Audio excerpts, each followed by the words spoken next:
حضرت انس اب دمشق کی مسجد کے اندر آتے ہیں، آپ پیچھے سے آتے ہیں، جس طرح کوئی امام آئے تو نمازی بیٹھے ہوتے ہیں۔ حضرت انس کا معمول تھا روزانہ کی بیس کے اوپر اس طرح آتے اور آ کر نماز پڑھاتے۔ جس وقت بھی آتے ہیں حضرت انس مسجد کے اندر داخل ہوتے ہیں، پوری مسجد کے اندر خوشبوئیں پھیل جاتی ہیں۔ تو جو نمازی تھے وہ سوچتے رہے کہ کبھی پوچھیں گے یہ خوشبو کہاں سے منگوائی ہے، خوشبو کا کیسی لگا کر آتے ہو؟ آپ ابھی مسجد کے اندر آتے ہو تو پوری مسجد خوب خوشبو سے معطر و منور ہو جاتی ہے۔ ایک دن حضرت انس گزر کر آئے، مصلی رسول کے اوپر بیٹھے، آپ نے نماز پڑھائی، نماز پڑھا کر آپ نے جب واپس لوٹے مصافحہ کیا نمازیوں کے ساتھ، تو ہاتھ جوڑ کر عرض کرتے ہیں حضور اگر اجازت ہو تو ہم چند باتیں آپ سے کر سکتے ہیں۔ حضرت انس حضور کے غلام تھے، تربیت یافتہ تھے نا حضور کے، پر میں ایک نہیں کہ جتنے مرضی سوال کرو حضور کا غلام جواب عطا فرمائے دے، پوچھو نا کیا پوچھنا چاہتے ہو۔ حضور یہ جو خوشبو آپ لگا کر آتے ہیں یہ کہاں سے منگوائی ہے آپ نے خوشبو؟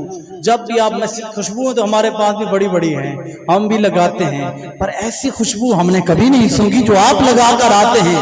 حضرت انس رضی اللہ عنہ آپ نے فرمایا یہ خوشبو میں دکان سے نہیں لے کر آیا، میں تو نبیوں کے سلطان سے لے کر آیا ہوں۔ پھر میں یہ دکان کی خوشبو نہیں ہے، میں نے عطار کی دکان سے نہیں خریدی بلکہ مصطفیٰ سے خریدی ہے۔ فرمایا کیسی حضور کے پاس خوشبوئیں ملتی ہیں؟ فرمایا نام ملتی ہیں لیکن طریقہ الگ الگ ہوتا ہے۔ 10 سال حضرت انس نے مصطفیٰ کی غلامی کے اندر گزارے ہیں، 10 سال۔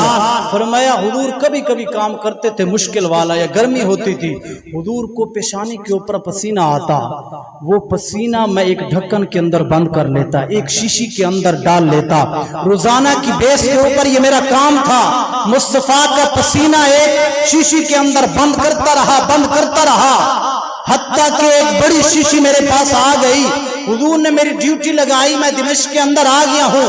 اب میں کیا کرتا ہوں، وہی شیشی کا ڈھکن کھولتا ہوں، تھوڑا سا لگاتا ہوں، بس وہ میرے کپڑے تو دھل جاتے ہیں لیکن مصطفیٰ کے پسینے کی خوشبو نہیں جاتی۔